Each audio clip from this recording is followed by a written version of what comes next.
It's Always Sunny in Philadelphia really has no right to be as successful and addictive as it is. This is a show based around 5 awful people who do terrible things for selfish reasons. There's little to no character development, the humor is excessively dark, and you know what?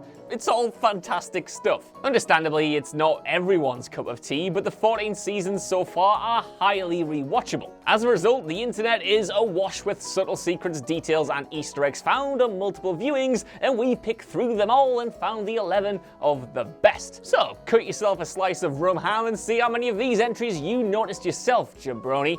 I'm Josh from WhatCulture.com, and these are 11 small details you only notice rewatching It's Always Sunny in Philadelphia.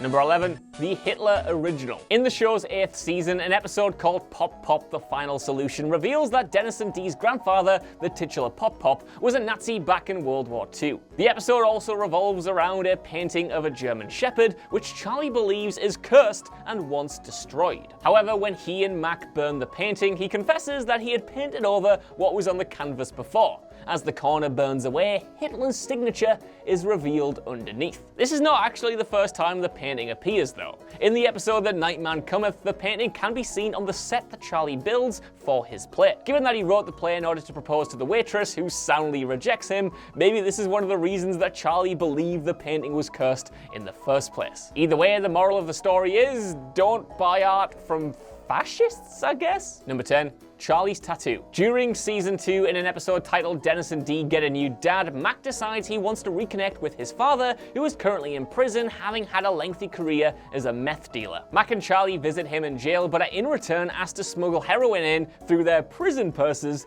as a show of loyalty to him. Not thrilled by this idea, Mac and Charlie decide that they'll prove how tough they are by beating up Dennis and Dee's prospective new dad instead. Throughout this escapade, the pair try and make themselves look like thugs by changing the way they dress, and in Charlie's case, getting tattooed. He attempts to tattoo bad news on his forearm, though due to being an illiterate moron, tattoos bad new there instead. The continuity conscious of you will be glad to know that the tattoo is indeed visible on his forearm in all future episodes. That's 12 whole seasons that commit to this throwaway gag, and to be honest, I'm kind of impressed. He might as well have got that tattoo for real in real life. Number 9.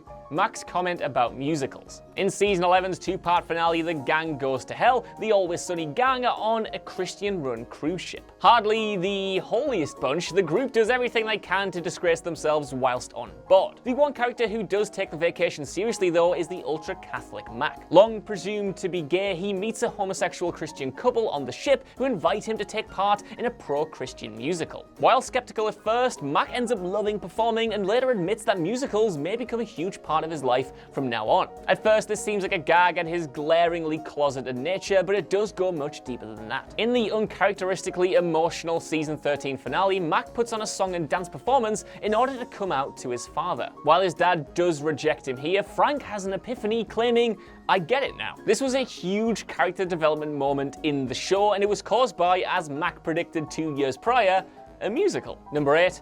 Dennis and Dee's ongoing crack addiction. Dennis and Dee Go on Welfare pretty much does everything it says on the tin, and the characters finish the episode attempting to qualify for welfare by getting addicted to crack, because what else are they supposed to do? The episode wraps up with the pair hooked on the drug and begging Frank for their jobs back. He obliges, but tells them that they'll have lost most of their privileges because, well, they just love the crack. However, the craving for crack rocks continues for these two throughout the entire series. Both of them show an interest for it in the episode Frank's Pretty Woman, and Dee specifically asks for it after being called a crack whore in the Mac as a serial killer episode. Number 7. The gang are embarrassing at Eagles games. The Always Sunny team doesn't always get on like a house on fire. In fact, more often than not, they're antagonizing, annoying, or outright embarrassing one another. Dennis undoubtedly gets more wound up by these antics than anyone else in the gang, though. The egotistical sociopath believes himself to be a class above his peers and thinks very little of them. In the episode Frank's Back in Business, Dennis, Dee, and Mac find a wallet containing VIP box tickets to see the Philadelphia Eagles. Whilst Dennis wants to take on the persona of the ticket's owner and play the role of a high-flying socialite, Mac and Dee have other ideas and begin to steal everything the moment they walk into the box. Consequently, Dennis reprimands the pair for doing so, feeling embarrassed by what they're up to. There is a throwback to this encounter in season Season 3's 13, the gang wins the big game though. This time the gang are watching the Eagles at the Super Bowl, but Dennis is not in attendance. In his place, Mac attempts to take on the group leader role and tells an overenthusiastic D to stop being embarrassing. Number 6, Charlie has a strange obsession with denim. This is definitely one of the more unusual entries on this list, but one worth mentioning because it comes up time and time again. And that is, Charlie seems to have this weird as all hell obsession with denim. In Frank's Pretty Woman, both Charlie and Frank are seen boiling denim in a large pot because why not? I mean, you know, it's my favorite tea. Then in Charlie Kelly, King of the Rats, the gang are looking for a way to cheer Charlie up. They discover his dream book, which includes, amongst other things, chicken denim, or denim chicken. The gang are rightly confused by what this is and end up putting denim shorts on a roast chicken, but that turns out to be exactly what Charlie wanted, and he recognizes it immediately. In the Gang Gets Extreme Home Makeover edition, Charlie has high praise for a durable pair of cut-off denim shorts that Dennis is wearing as well. He's then seen wearing an identical pair in Mac and Charlie White Trash. We could do a whole investigation into where this fabric obsession comes from, but Charlie is also a man who eats milk steak, plays night crawlers, and talks non-stop about ghouls, so I don't think the effort will be worth it. Number 5. A rare step outside of Paddy's pub. This is just a quick entry, but it's unlikely that many people noticed that there wasn't a single episode of the show that didn't feature a scene in Paddy's pub until season 5. The episode in question is titled Mac and Dennis Break Up and is the 9th episode in the season, with scenes mostly taking place within the various apartments owned by Mac, Dennis, Dee, Charlie, and Frank, with the climactic scene taking place in a restaurant. There have been various episodes that venture from Paddy since, including The Gang Hits the Slopes, taking place on a party mountain, and the previously mentioned The Gang Goes to Hell, which is all set on a cruise ship. It's not a total oddity for an episode to not include Paddy's, but it is odd that it took them 5 years to get there. I mean, that kind of makes sense though. Why would you ever want to leave this place? Number 4. A pair of controversial writers. Season 9 of It's Always Sunny gave us the classic episode Flowers for Charlie. Here, Charlie takes part in a scientific experiment where he is given a drug that's expected to boost his intelligence. Throughout the episode, we're led to believe that the pills have worked and that Charlie's become a genius as a result. However, at the end of the episode, it's revealed that the pills were a placebo, Charlie has been talking complete nonsense the entire time, and the scientists have just been pretending to react with wonder at his various ramblings. This was a great episode with hilarity and a good time being had by all, but it's not the content of the episode that's the focal point of our interest here. It's the writers. And that's because the now infamous Game of Thrones duo David Benioff and D.B. Weiss are credited for penning the episode, which kind of makes sense. I mean, I suppose they had plenty of experience writing dialogue for terrible people by that point anyway. Number 3, the cryptic messages in the end cards. Much like the evil heavy metal bands of decades past who would leave cryptic satanic messages in their music in order to corrupt the Christian youth, or so I've been told, the Always Sunny crew also like to leave similar little secrets in their own content. This messaging can be found within the end card of every season. When the RCG Rob, Charlie, Glenn logo appears, you'll hear a strange, unintelligible voice speaking in the background. As with the aforementioned devil music, if you play these noises backwards, you'll receive a secret message that the 3 lead writers have recorded. The first of these simply says, "You're stupid for playing this forward." Strangely, the end credits for future seasons almost all contain the word brown. These messages include clown baby, brown clown, clown baby, brown clown, which took me about 10 takes to get right, by the way.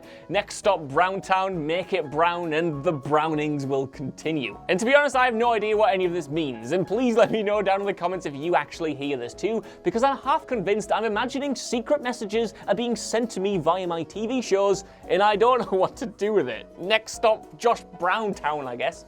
What does any of this mean? Number 2, Glenn Howerton's name in the credits. The more perceptive Always Sunny viewer, i.e. the sort of lunatic who doesn't skip the opening and closing credits of a sitcom when binge watching it on Netflix, may notice that Glenn Howerton has chosen to name his character Dennis. This is despite the fact that in the original pilot, his character was named Glenn. Howerton has gone on to say in several interviews that he made the decision in order to distance himself from the character as much as possible. Whilst Dame McElhenney's characters are hardly pillars of the community, Dennis is without a doubt the most morally corrupt and, in all honesty, downright evil member of the gang. We need only look at his sociopathic nature, his problematic sexual encounters, the Dennis system, or, of course, the implication in order to understand Howerton's decision. Number 1.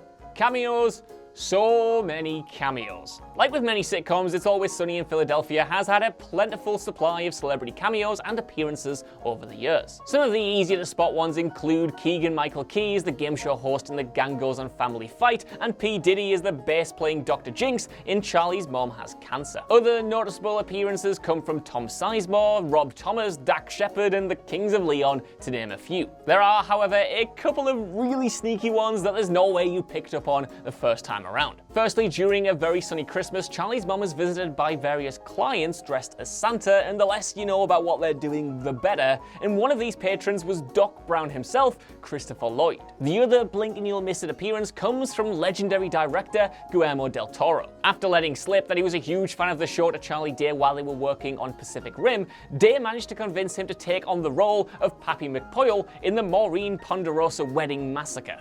I mean, what a time to be alive. So that's our list. Want to know what you guys think down in the comments below. Did you notice all of these It's Always Sunny details? And are there any good ones I've missed off this? Because I'd love to do a follow-up at some point in the future, whenever the show ends, if it ends at all. Either way, while you're down there, can you give us a like, share, subscribe, and head over to whatculture.com for more lists and news like this every single day. Even if you don't, though, I've been Josh. Thank you for watching, and I'll see you soon.